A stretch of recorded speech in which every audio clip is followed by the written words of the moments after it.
qualified financial.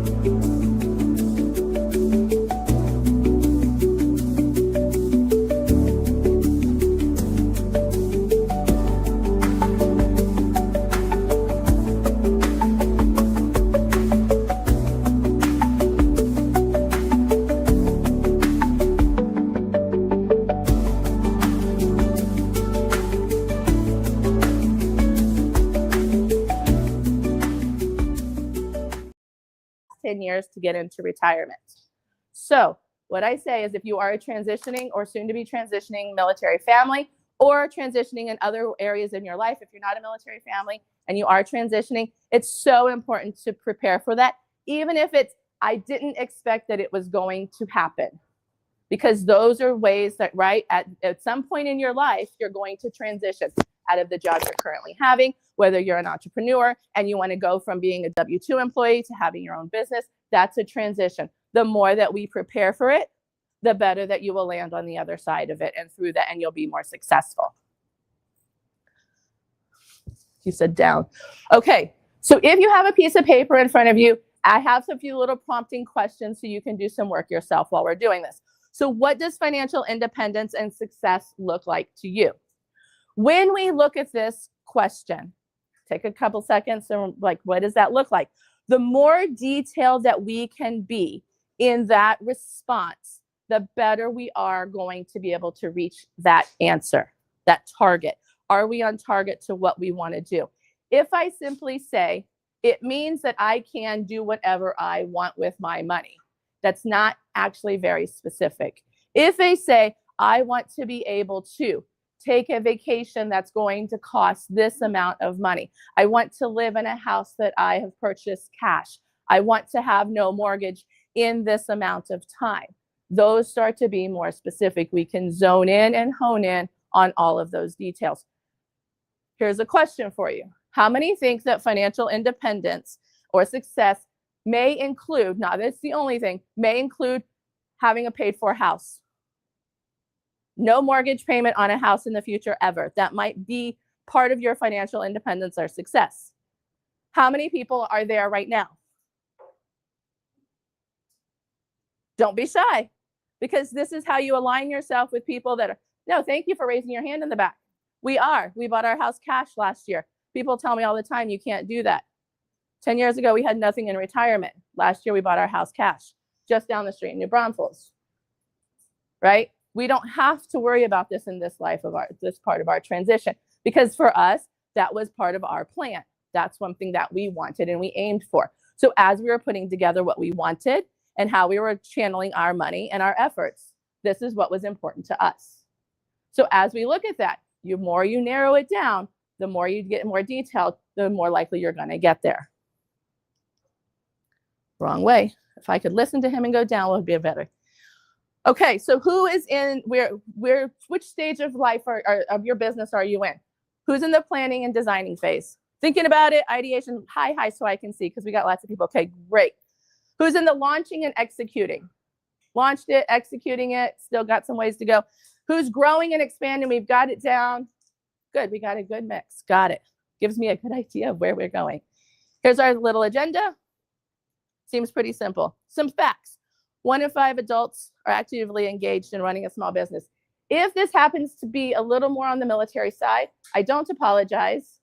But those that are in our Military City USA, just understand what we're going through and then look at the numbers for yourself as well. Small business owners often rely on their personal assets and consumer credit cards. Who did boots? Who bootstrapped their business? Started it. Who started it with capital?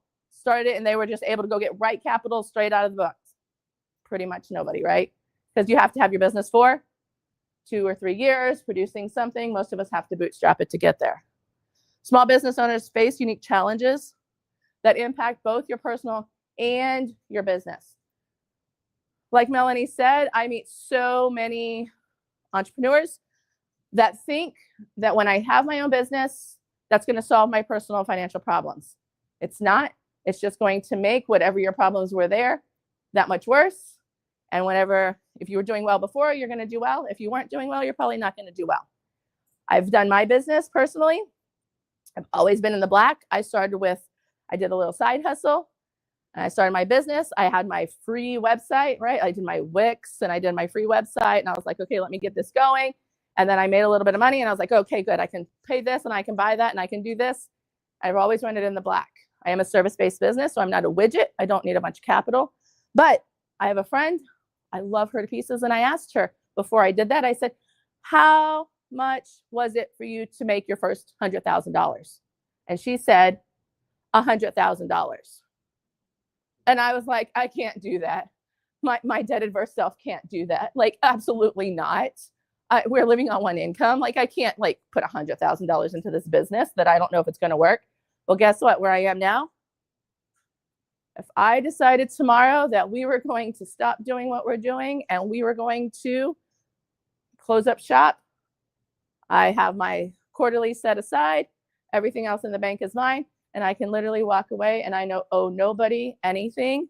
And that is a very different feeling than if I still had $20, $30, $50, $100,000 of debts hanging out there of what I needed to do next in my business for somebody else. Wrong way, Heidi. Small business owners experience more volatility in their personal income than individuals who do not own a business, right? Because we're waiting on what our revenue looks like, on how much we can bring home. 32% of small business owners have had their personal finances affected by their business needs. Who's had affected? Who's been affected by it? Who's literally been like, I couldn't take enough home in order to pay the bills.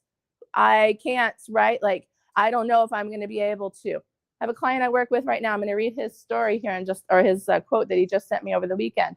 He was there. He was like, my business coach fired me. He told me to go get a personal financial coach because I can't figure out which side of the house it is. He didn't realize it was all mixed up. And he was like, no, it's separate. I was like, no, it's not. He's like, yes, it is. I'm like, no, it's not. Went round and round. He waited a little bit of time. He came back. Again, I'm going to read a story here in a bit. 31% of small business owners do not know how to separate their personal and their business. We borrow a little from Peter. We pay Paul. We borrow a little from Paul. We pay Peter, right? We take a little bit of extra out of the business in order to fund the stuff at home, but then we need to like give ourselves some money from home in order to like pay for the business stuff. It gets really muddy. Even if it looks like it is separate, it's oftentimes not. So in my world, unraveling what people are doing, it's called money habits and behaviors, and we call them money scripts. How do we look at our money scripts? What is it affected by? And oftentimes our money scripts are affected by things that we're not even conscious of. So here's a question for you. What was the first time that you thought about money? What is your first money memory? As a child, as a young adult, what is the first time that you realized that money did something? You don't have to answer it. I know we're on live stream, but think about that, because that then was the starting of a money script that was built for you, with you, about you, and that you started to hold on to, that you didn't even realize, that's still affecting you. Some people are a little younger than me. Some of you are a little older than me, got a little wiser than me, but it's been affecting you your whole entire life that you may not even realize it. So our money scripts influence these things, the beliefs about what is financially possible, our self-worth, and our deservingness around money. So I have a lot of clients that'll come to me and they say, Heidi, I bought this because I deserve, right? I have somebody friend, retired from the military, they deserved a house. So they live in the DC area. They bought a new house. They're on their like social media bragging about their house. They're like, oh, I deserved it. Oh, and people were like, you deserve it. You've done 20 years in the military. You deserve it. And then they said, yeah, but we're strapped. We're financially strapped. Did they deserve that? By the choice they made, I guess, right? By going into that house. But did they deserve it? So I like to tell my clients, it goes from feeling like you deserve something, because that keeps us backwards, to knowing that you earned it, which means I saved up and I paid for it. I understand a house. I understand a car. Maybe not something that we can pay cash for, but most of the other things in life, we go from deserving it, which keeps us backwards, to earning it, which means that we saved up and then we're moving forward with that. It works in our small business as well. Our attitude towards spending, saving, giving, and debt. This impacts how we run our small business. This impacts how we do a lot of things in our business, how quickly we grow, how quickly we scale, how quickly we find somebody to help us, how quickly we go into a brick and mortar before we're ready, how quickly we do a lot of things. Also, our beliefs about our personal success and how it's going to end up, our outcomes of that, right? We're like, oh, mom and dad did this. They must have X, Y, Z. My friends, X, Y, Z. My friends, right? I see them. A lot of our military families, they like to buy a house everywhere they go. And then I'll get this young soldier. He'll be like, hey, Heidi, should I buy a house? And I was like, do you have money in the bank? They're like, no, I can get the VA loan. I don't have to put any money down, Heidi. I can even roll in all of that, those fees and stuff. And I was like, do you have like $10,000 at least as an emergency fund? They're like, for what? I don't need anything. They said I didn't need it. I said, because every time I move, it costs me about $10,000 just to put some curtains and some new shower curtains and some new bedding. And I have an extra room and I've got an extra bathroom and I wanted, right? But then what happens? We moved into Phoenix and both of our air conditioners broke as soon as the May hit. Well, I'll just get a loan. It's not going to happen, Heidi. It's a new house. Yeah, I've done that too, right? I've been there. We've bought and sold 5 or 6 houses. 5, 6? I can't remember anymore. Yeah, 5 or 6 houses since we've been in. But we always think that the success of somebody else is what we're also going to be doing for ourselves. Not necessarily the case. Ability to attain our financial goals, right? We're so ambitious when we're entrepreneurs. This is a great thing. It's not a bad thing to be ambitious, but we have to be realistic. And then our financial health impacts our happiness. So I have a client that called and said, I'm in a bit of a pickle. I've been like, I have like $165,000 of debt and I don't have an income anymore. I have like $2,000 of income. And but now I'm starting to have some health issues. Now my health is starting to affect me. My heart is racing. I'm having some anxiety. I'm having some relationship issues, right? These are the things that are also affected that we don't necessarily take into account. My good friend Sarah here and my other good friend, Paul.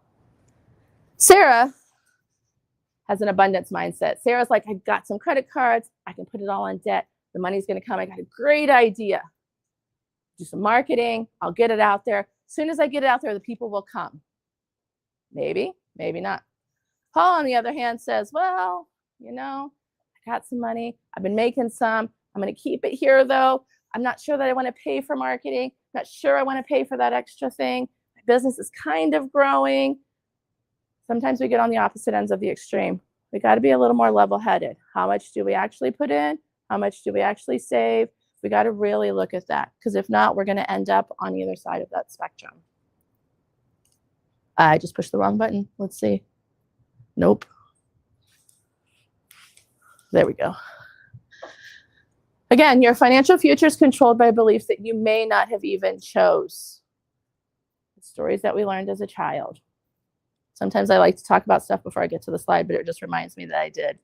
So our formula for success is this: getting our business strategies, really honing our business strategies, looking for other people that are doing what we're doing, whether it's in our community, in another community, so we're not necessarily competitors. We might be collaborators, but not competitors in a not great way.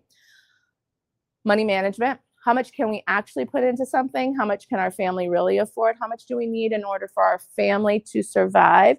And how much of a risk can we take with that? And then our money mindset. How are we wired? What are we wired to do? Are we wired on either side and we need maybe someone to come help us balance it a little bit? Potentially. It's always good to have someone that'll help you keep it more level-headed for you. So they look like this, but this right here is the sweet spot. So combining our sound business strategies, our effective money management, and a positive money mindset can significantly increase the likelihood of our long-term success. This little sweet spot right here, because if we're in any of the other areas, we're missing one of our quadrants, right? Our nice little Venn diagram from high school that we had to learn how to do, right? Science class, things like that. But this right here is really where our spot is, our sweet spot for our business. When we're there, we're going to be more successful in our business. Anybody feel like they're there? I'm there. I feel like I'm good. Oof, y'all are in the right place. Is this resonating with anybody? Y'all a little quiet after lunch? Okay. A little small, but I like to put sometimes I like a lot of words so that you have all of it if you want to take a screen. of it. So our abundance versus our scarcity. Our abundance mindset is a way of thinking that focuses on our possibilities, our opportunities, and optimism. Something like there's plenty of resources, opportunities, and success available for everyone. A scarcity, on the other hand, is going to say, I feel anxious about running out or losing something important, focuses heavily on competition. I can't do it because fear of failure or setback, and may feel threatened by the success or lack of others. So a year ago, I had my business. I've had my business for about 2.5 years. I started in Hawaii because that's where we were. And then in the spring, we moved here. We moved down to Braunfels. And so we moved it here. I changed my LLC here and everything like that, transferred everything. There may be a couple of things like my phone number still is Hawaii because I just can't let go of my aloha, my Ohana family in Hawaii. So there's a little bit that I still hold on to there. But a year ago, I was at, this happens to be up there. I was at VWISE for those in the military, the Veteran Women Inspiring the Spirit of Entrepreneurship. It's for women entrepreneurs. They're going to have it again. I'm going to plug it. They're going to have it again in the spring. You apply now in the next couple months. It starts in March and it's in Atlanta in May. You get yourself there. You're going to be among your 200 bestie women's entrepreneurs, everything from startup to, I saw a $70 million business. And here I was, not even in there. I made $40,000 in my business last year. And I was there and I was like, what am I here for? Just by going there, I have flipped my script, which is part of why I'm here, because I connected with Melanie. I connected with some other IVMF ambassadors. I saw the opportunity to come and talk. I've been speaking. I've been doing this, that, and the other. But I've also built the confidence to do what I'm doing because I'm around a safe environment. I'm around other entrepreneurs. I know I have a gift. I know I have something to share with people. And it's a place and a space of what I'm talking about that a lot of people don't want to talk about, but I know that we need to be talking about. So I have found my niche in what I'm doing. And I'm right, because I would look at my other competitors. I would look at the other people around me doing it. I'm looking at my other financial counselors, my other financial experts that are in my field. And I'm like, do I know enough? Am I really good enough? Am I not? But I've then been expanding my network of people and realizing I talk to someone, I'm like, financial therapist. They're like, a what? I'm like, yeah, I deal with money habits and behavior so you can reach your financial goals. They're like, oh my gosh, I need you. Like, yeah, it's like that resonates with a lot of people. So I have started to do that, but it's through a program, right? It's through connecting because I do stay connected to IVMF. It's through building my network of people. So it's about finding where you fit in as well. So here are some things as you look at this. Here are some statements and some things to think about if you have an abundance mindset. I'm going to take a drink. I'm going to let you read them. I'm not going to read them. And then I'm going to flip to the next one.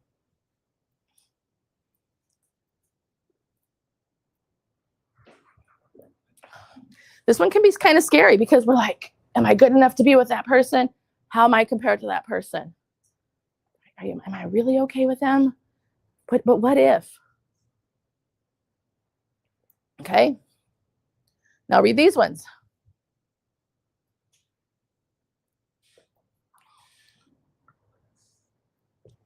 I have a hard time with this one because who knows my business? Who cares about it more than I do?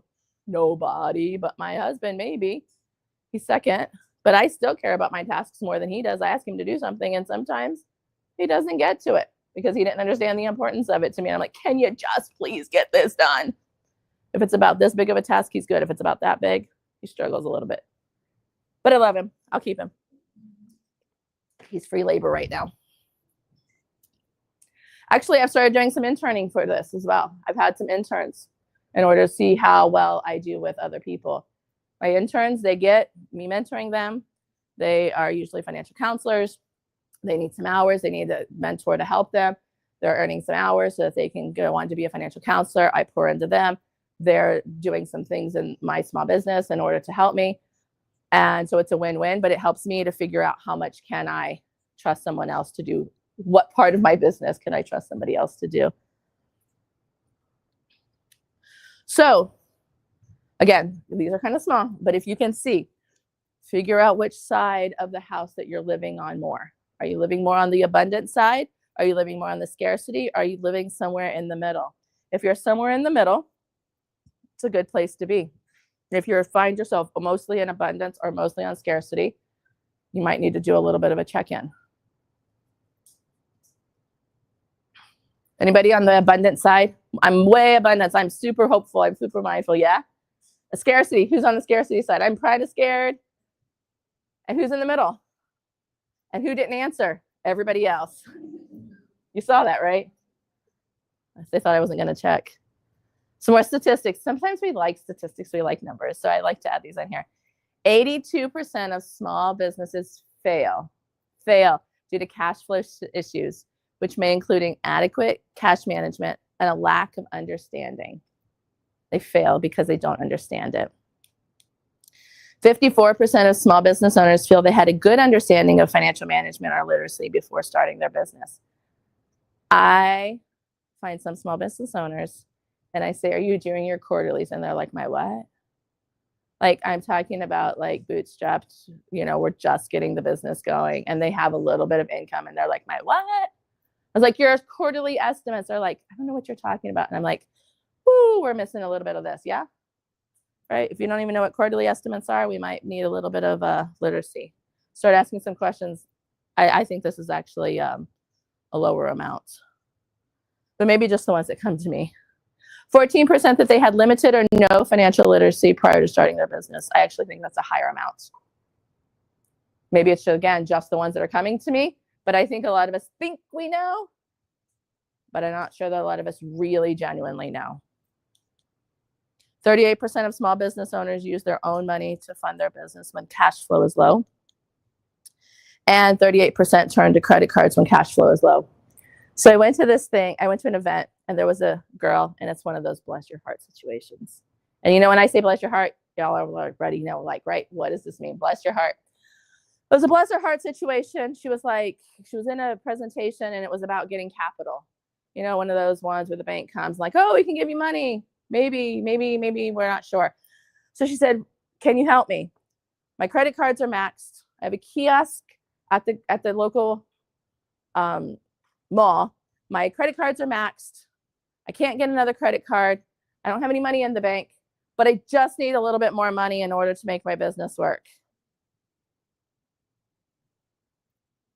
She was turning to credit cards, and not only that, she had already jeopardized her own, and she had already maxed out everything like that. And what's the likelihood that they're going to loan her more money?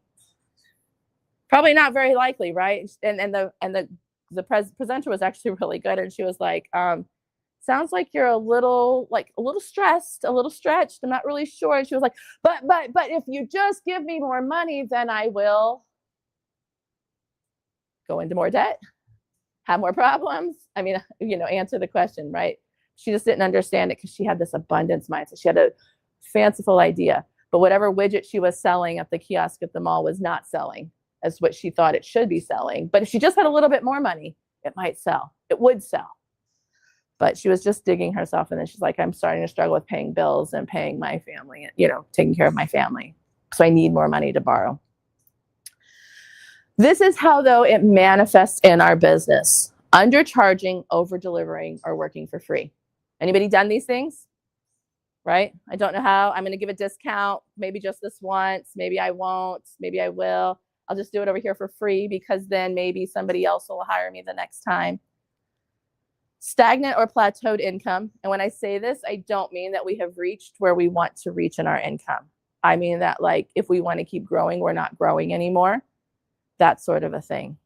Because sometimes, right, I'm a solopreneur with a spouse, but sometimes it means that I know that, like, as in what I do, I'm limited sometimes on whether or not I'm going to bring anybody else in. And if it's just going to be me, I may only reach a certain dollar amount. And that's okay. Am I okay with that? That's not what I'm talking about. I'm talking about that we want more. We want to have more or grow more, but we've stagnated because of our mindset. Poor money management in both personal and our business accounts. So it's about robbing Peter to pay Paul. We're not keeping our books straight. I will tell you something that happened. Heidi's books are not done. She's a financial therapist. I'm freaking out. It's okay. They're getting done next week because I decided to upgrade. Heidi's like, woo, I'm going to upgrade on how I've been doing my budget, my bookkeeping stuff and all this other thing. I bought the package because it was on discount, right? So it was like that month. It was like, hey, you got 3 months at a discount. I was like, great. I like the program. I upgraded it. When did I do it? Actually have time to do it? September 15th. Quarterlies are due. I put all the system in there. It shows up and I'm like, wait, where's the rest of what I already did? Because I already checked that it was in there. I put in the new stuff in there, this, that, and the other. So it's like, let me undo what I just did. Click the button, and what does the button say? If you do this, you can't undo what you just did. So I click it, and poof, all of my books for the entire year are gone, all the way back to December. So I've been a little too busy to focus on it. I will get there, and I know exactly when it is. It is called next week because I got too much this week, and next week I actually took off. How many people take off a week every now and then, like literally take off a week in their business to like actually do stuff? Good, because you need it, right? You need it to reset. You need it to do it. But a lot of people are too scared to take off a week because what if? Well, guess what? No one's getting on my calendar next week unless I put them there. And you got to be extra special because I got a couple of things that I really do need to take care of next week that are more important than my clients. My clients are important, and I've got them this week, and I've got them next week, or the week after. But next week, I got to focus back on our family stuff and in my books, right? Because if not, it won't affect me because I know what's going. I still have an idea of what's going on in there. But if I didn't, it might affect me. Guilt around spending in your business or even personally for necessities. Sometimes people have a hard time. Can I really spend this in order to grow my business? Well, if we're not keeping our books right, we're not doing our stuff right, we're not going to know. The other side of it is, let me see if it's on here. No. Yeah, feast and famine cycles. Sometimes people say, it's already bad. In our personal lives, we do this often. It's already bad. My credit cards are already bad. So it doesn't matter if I just do it again. It doesn't matter because I already have my credit cards already have a lot. So it doesn't matter if I go over. It doesn't matter because I'm already stressed out. I can just go charge more. That can happen in our business as well, or feast and famine, especially if you have something that is like based upon the holidays, based upon the season, based upon the ebb and flow of things. We need to create this in our business, this feast and famine, so that we aren't feasting and famine between, but we are having our hill and valley fun, which is different than a feast and famine. Belief that success requires excessive hard work. Not that it requires hard work. Man, having a small business is sometimes really hard work. But excessive, that it's all the time. I think the last 2 weeks of August and the first 2 weeks of September, he didn't see me very much, even on Saturday and Sunday, because I had a lot of stuff going on. But there's days where I've taken off, and I'm like, this is when you get me, right? But it's not excessive where I can't do other things. Procrastination on sales or invoicing or client interactions. Your earnings don't match your efforts. Not going all in on your business. This is a question for you for now, for later. What areas have you struggled and where do you feel stuck?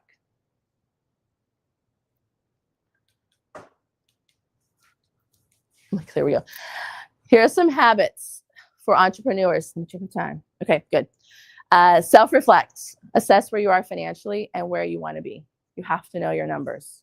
You got to know your numbers for your industry. You got to know where you are. You got to know how much you need, projecting out, whether it's quarterly, twice a year, that sort of thing, monthly. I have a client that runs completely on sales. And literally he's in there crunching his numbers every single day. I'm like, whew, that's a little stressful for me. I need a little less stress than that. So, right, sometimes we build up a buffer and we're like, okay, we know what that buffer looks like. But reflect, know your numbers. Set clear goals. Define your short-term and your long-term goals. Be very realistic when you're doing this. Very, very realistic. And again, knowing whether you're in a widget field, you're in a service field, you're in a tech industry, right? Like depending on what you're in, this can really be, can change. And my new friend, don't ask me his name because I forgot it, but my new friend said he's coming from media, going into doing his own media stuff. It may be different what his stuff was whenever he was in the industry and what he's going to make, especially getting started as he's building his clients and as he's starting out. He may offer a little bit of a discount in order to get going, but he can't keep the discount going and that sort of a thing. But his long-term goals, he may make more than he ever made in that media industry before because his potential is now limitless depending on what it looks like. But where he was before, his business offered him, his company offered him, here's your salary, right? Will you work for the salary? Now all doors are open. He's got limitless potential there. Practice your money mindfulness. Be intentional and conscious about how you use your personal and your business resources. Keep them separate. Don't commingle them. So important. That's why I say it multiple times. It's so, so, so important. So who has a business account set up for just their business? Who still has it commingled? Who does not have a business account set up? Even if you're, what did I tell you this morning? This morning, because last night I was thinking, because my husband, bless his heart, I love him. 27 years, 27 and a half we've been working on. We met and married in 4.5 months. So I added that half year. He's thinking, does he want to start a small business? He went with me last week to Business Beyond the Battlefield and the More Than a Mill Spouse Summit. He's with me today. He's now traveling with me instead of me traveling with him. He's my biggest fan, right? He's my biggest supporter. He's a musician. That's what he really wants. Not this weekend, but last weekend, he was living his best life. I still need to put the picture up here. He had his tuba and his lederhosen at the Fredericksburg Oompa Loompa. He was in the Oompa Loompa band at the Oktoberfest in Fredericksburg. He's going to do it again in Vorstfest in New Braunfels. And like, he's in the community band there and he has a little band. And last night we were at the jazz place, not very far from here. River Sun. He's dyslexic too. River Sun, where they have open jazz night. He's in there playing, doing his biggest thing. He met one of a famous pianist last night. She walked up to him. She's like, it's so great to play with you. He was like, yeah, I'm like, she's famous. She was just there at the little jazz place. He's living his best life. He's thinking about starting his own business because he's like, how can I do this? So Danny gave a great talk about that mapping and things like that, and about mapping your purpose and things like that right before I chatted before lunch. And he had a great conversation with her. And I woke up this morning. I was like, you might start your own business, honey, because what you're doing, you might actually start doing something that's going to build something. But guess what? We just got his disability rating. So guess what? That impacts how much his business license is, right? Like all of these things that are impacting him. So I didn't tell him last night because I really wanted him to sleep. But this morning I woke up and I said, you might start your own business now. And so that's why he's saying he doesn't have one yet, but he hasn't made any yet either.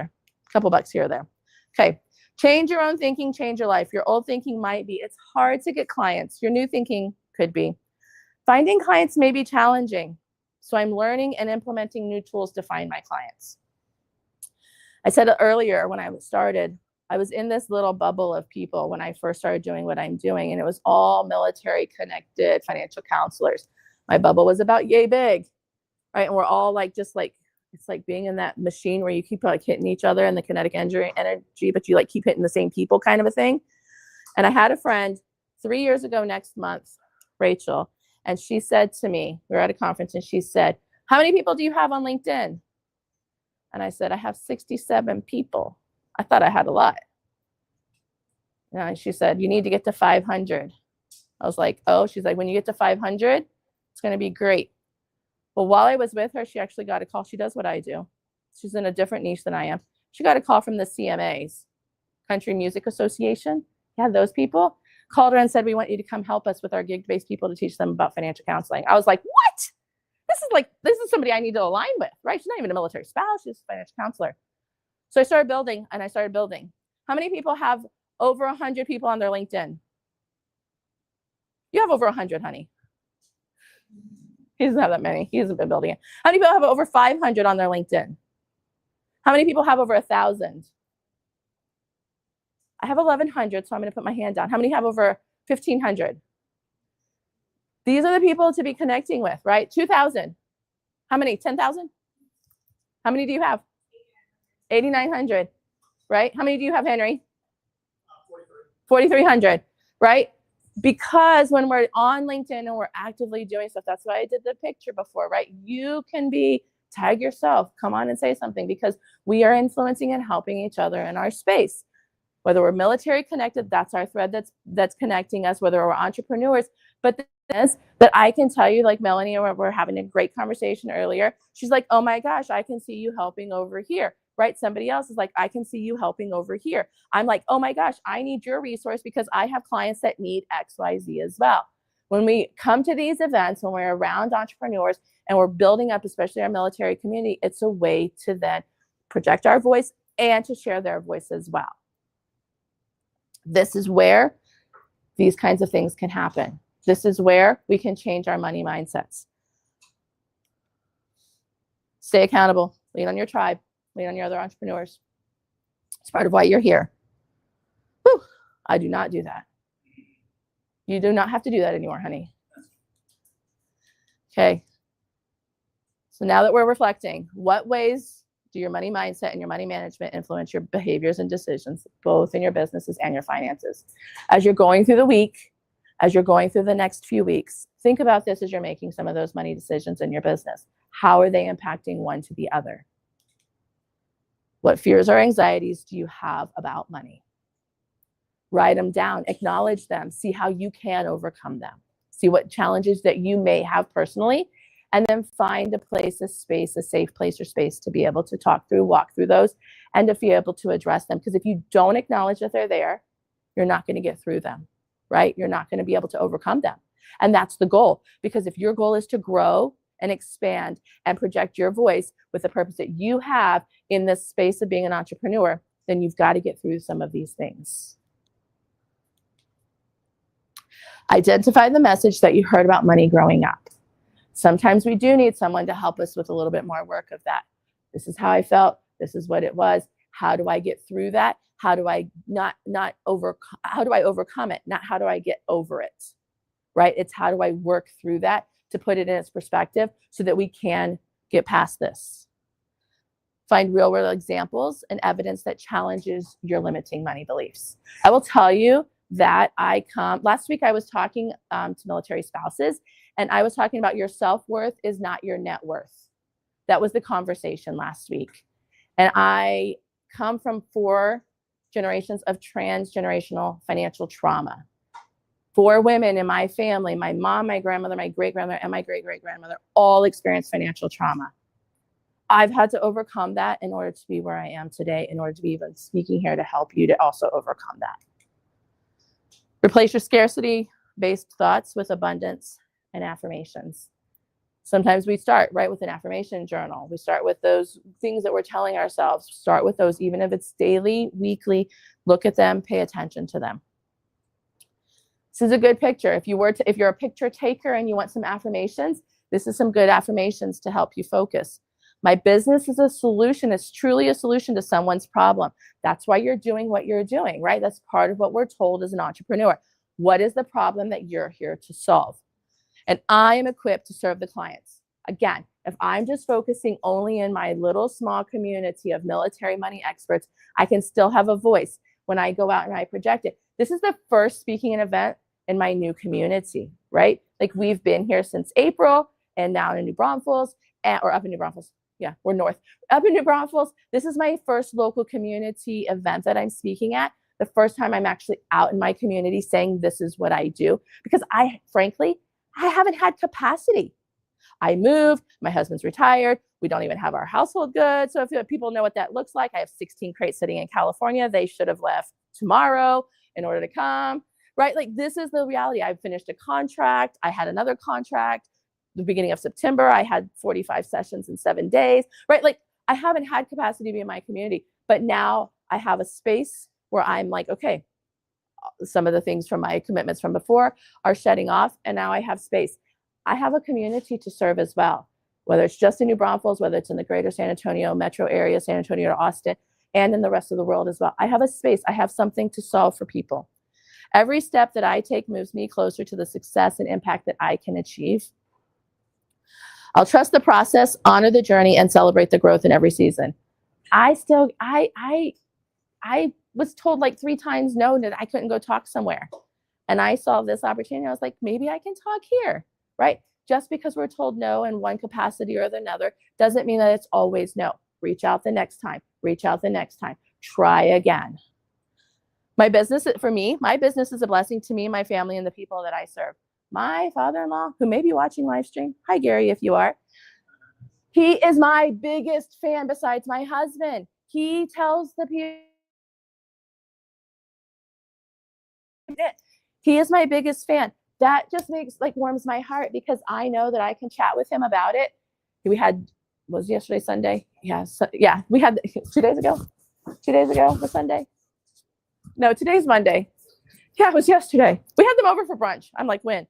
Oh, we had dinner with them the night before, and we had them over for brunch yesterday. And he's just asking me lots of questions. It's a blessing to me because now I get to share with him, and then he gets to share with his veteran aging population, but his community as well. And so then he trusts me to also help his friends and in the community. And he's got some connections that I don't have. So why not go in and share with them as well? I attract the right clients, opportunities, and resources. This is really big, especially when we're starting out. We want to be able to help everybody all the time and be the answer to everybody's situation. We can't. We can for a short time. And then we got to figure out which way we're going, especially my new media guy. You got to figure out where you're going in that. Because if not, we're going to stretch ourselves way too thin, and we're going to feel like our hair's on fire all the time, and our family is going to suffer. And our clients are going to suffer because they're going to realize that we're not really there for them. We're there for the buck.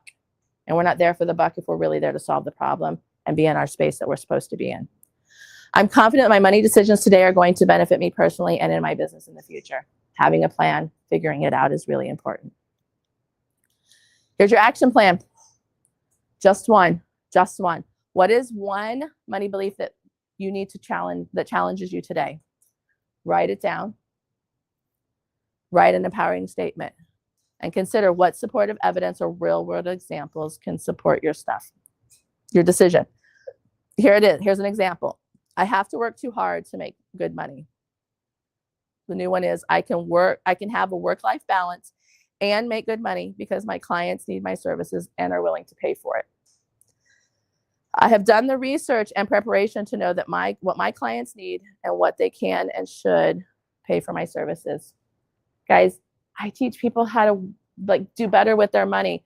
When someone came up to me almost 11 years ago or 10 years ago and said, "You're doing a really good job at this volunteer thing, teaching people how to get out of debt and do budgeting and stuff. Have you ever thought about being a financial counselor?" I said, "A what?" They were like, "A financial counselor." I was like, "They have them in the military." I was like, "Really? We never had any financial problems. I didn't need a financial counselor, right? Much less a financial therapist, Heidi." Like, whoa, you've really you really went over the deep end with that one. But what I realized, and I was like, people will pay you to do that. People with no money will pay you to help them with their money that they don't have. I don't understand how this is going to work. Well, I've been creative with some of what I'm doing. I also work on some contracts, right? I work with some different populations. But the reality is, a lot of people that need the help with the money don't realize that they need the help with the money. They're willing to pay you money to help them with their money. Sounds like a really crazy thing. But actually what ends up happening, it's a really big ROI, a return on investment for them. Because when they carve out a little bit of money and time for them, and we talk about the money habits, the money behaviors that affect them, and we talk about where you spend your time, how you spend your money influences your priorities. They're like, oh, so if we start putting our money and our priorities on our schedule to take care of our money, all of a sudden we somehow have more money. It ends up working out, right? But I had to get through this as well. I've had to get through it because the thing I do is to help people with their money that they say they don't have. Questions? Henry has the mic. Melanie has the mic. This is how you can connect with me. There's my LinkedIn. That's how you get on my calendar. But questions? I'm going to leave this up here because sometimes people don't get it. I'll start with the questions, Heidi. Yes. So you said you just purchased your house, Scott, Cash. straight out cash, right? Yep. Did you inherit a trust fund? Did you win the lottery? Nope.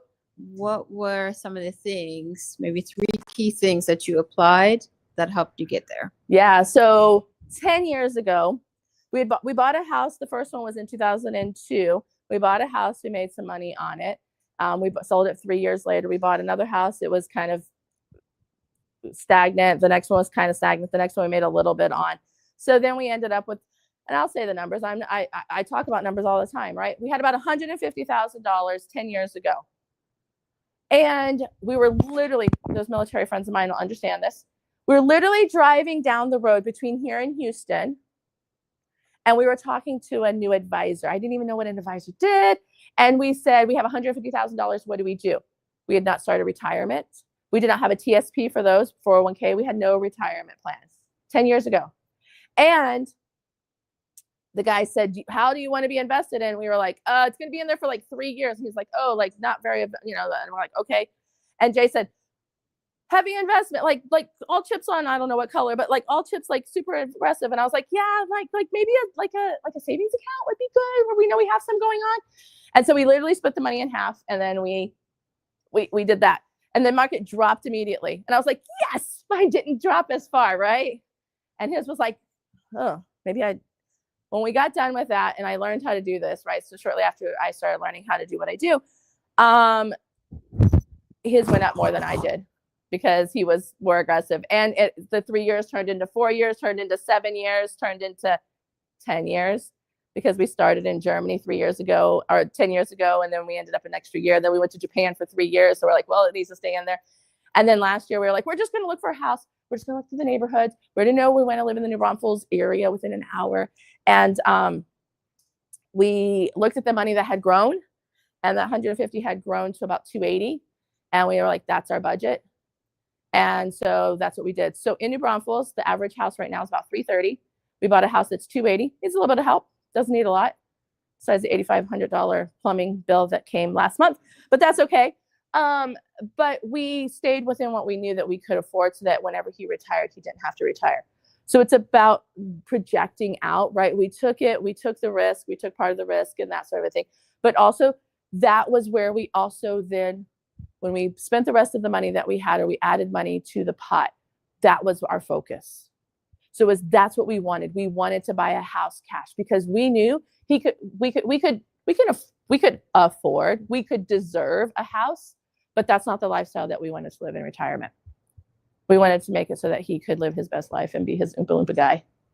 So it's about, right, taking, if you have anything starting today, having a timeline. If you already have a house, putting more on the house, adding more to it, because the reality is you're not really going to miss it. It's just going to be, if that's your focus, to then do that. Don't know that I completely answered the three, but yeah, I'm gonna. I need a mic though. No, you do, because it needs to be on the. Oh, It's for the camera. So my question is more around how to separate your personal money scripts and develop business money scripts, right? I know for me, even though I'm more on the abundance side, I am big on like cash pay only things. I'm big on my retirement. Even since I was in like my early 20s, I've been big about saving for the future, all of that. Personally, obviously it's worked for me, allowed me to have a lot of agency. But in the business side of things, I said we're in phase 3, and that's largely because we're going into our 3rd year in my first business, and we have money in the bank that we're just not spending, right? And I know it's because of my personal money script. Yeah. And so one of my goals for next year is I was like, we got to spend some of this money, guys. Like, that's my goal for next year, because it just feels like we're doing a disservice to people who are expecting us to use our resources. Right. So how do you kind of is it an alter ego? Do you have to like get someone else to develop it for you? Like, what do you do? Don't have anybody develop it for you. Don't have anybody tell you how to spend your money. Have someone help you what you want to spend it on and help you lay out a plan and chart out what you want to do. Maybe you're say, I want to have 6 months of reserve in the bank and everything else I can. So that once you have that 6 months of reserve in the bank, so that you know for the next 6 months, or maybe it's the next year, you're good, that you'll know that. Because if you're afraid of like it going under, and what happens if like everything dries up, but you'll know you'll have 12 months to get it back on track, that you say, okay, I need X amount of dollars in order to last 6 months or 12 months. Then everything else that's coming in, we're going to split. It's going to go this percentage this way, this percentage here, and then this is for growth in the future. It's also about developing where you want to grow in the future and figuring out how much it's going to cost to grow in order to grow that, because more marketing means more people, right? Means this, means more and more and more. So how much does that look like? So sometimes it's like if you give a mouse a cookie, right? And you're like, well, if I do this, then there's all these other added implications as well. And you're like, I don't know how far those will last. But if you know that as you add something and see how that looks, it might be having someone to speak into it, and just having, it could be like, I don't want to say a crash course, but it could be like an insight and going, okay, tell me what you're thinking, and someone just to help you like unravel what you're thinking to lay out the plan that you want in the future as well. I'm going to read this. I actually asked him if he could, if I could read this. This is my client that I talked about earlier. And you can see if there's anybody else that has a question. This is what he said. Thank you again for your help. This process has been truly life-changing. You're helping me see that financial awareness is still a skill we rarely talk about. I never learned this growing up or in school. People always discuss business funding and growth, but personal finance often goes unnoticed. And I'm grateful for how you've helped me connect the two. This is a guy that's on track to make $1 million in his business this year and was struggling with his own personal finance and that intermingling of things that he didn't understand. We chatted. He was like, no. I'm like, yeah. He was like, no. And then finally he came back and he was like, talk to me again. And this is from a conversation about 2 weeks ago. And he sent me this over the weekend. And I was like, can I share? He said, yes. Anything else? Questions? I'm an open book. Okay. Yeah, there you go.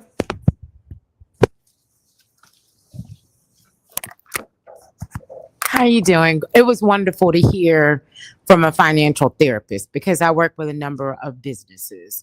I'd like you to talk a little bit about working with a larger corporation and the answer in the word no. Because a number of businesses don't want to tell a corporation or a company no, and they want to over deliver, and they overpromise and underdeliver. Can you talk a little bit about that mindset and being okay with saying no?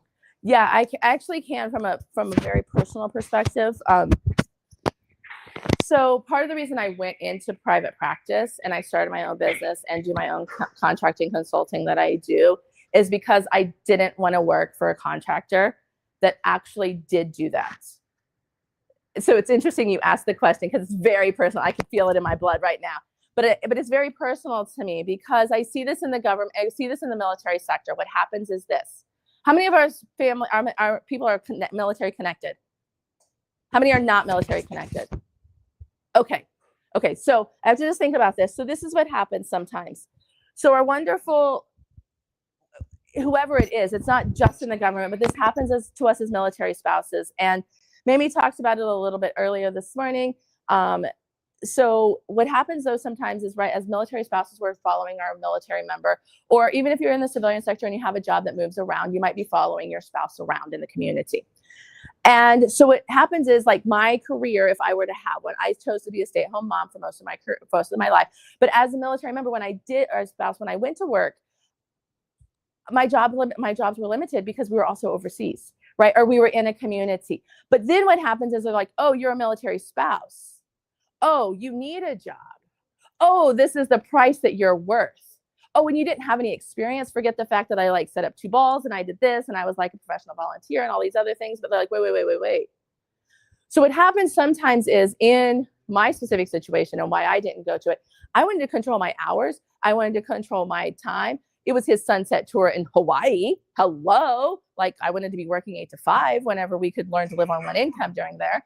Right. But that sort of a thing. But also, I literally interviewed for a job and I said, you're paying me less than the last person said. And they said, yeah, because we underbid the contract. And I was like, so why am I now devalued because you chose to underbid the contract? So when we do that, what it does for the employees is affects us, right? Because sometimes as military spouses, or a spouse that's following our, or somebody that's in the community that's like trying to work for a larger place, we are undervalued in what we have to bring to them. Because are they looking at us as we're one of however many? Or are they looking at, like, she knows her stuff, she knows what's going on, and she can come in and get the job done. And you know what? She can even do it in 4 days that everybody else needs 6 days to do. So whenever we take ownership of that ourselves as an entrepreneur, what we can do is limitless. But we do sometimes get into that, like, I have to work for the 401k. I have to work for this. These are all the things that somebody's giving us. But what is it that we're subjecting ourselves to whenever we're giving up our own autonomy when we want to have our own business? Does that answer your question? Okay. Thank you, Heidi. Thank you. A small token of appreciation for coming. I'm going to hug you. I really appreciate you coming, and that this is your first event in the community. Thank you. I hope to have you back, and especially Supply SA, since you're in contracting. I love to have you back there as well. So I look forward to having you there. Thank you. Thank you, everyone, for joining today.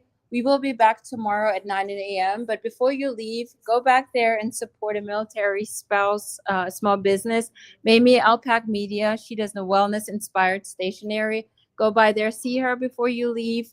And if you are available, stop by tomorrow. We start at 8 a.m. for a networking session, a small networking session in the back there, and coffee and connects. And then at 9 o'clock, our program will start. Thank you, everybody. Thank you, Veteran Social Summit, for streaming today. I'm Melanie McCoy, and I will see you tomorrow. Thank you. Thank you so much, guys. Yeah. Please grab your mic.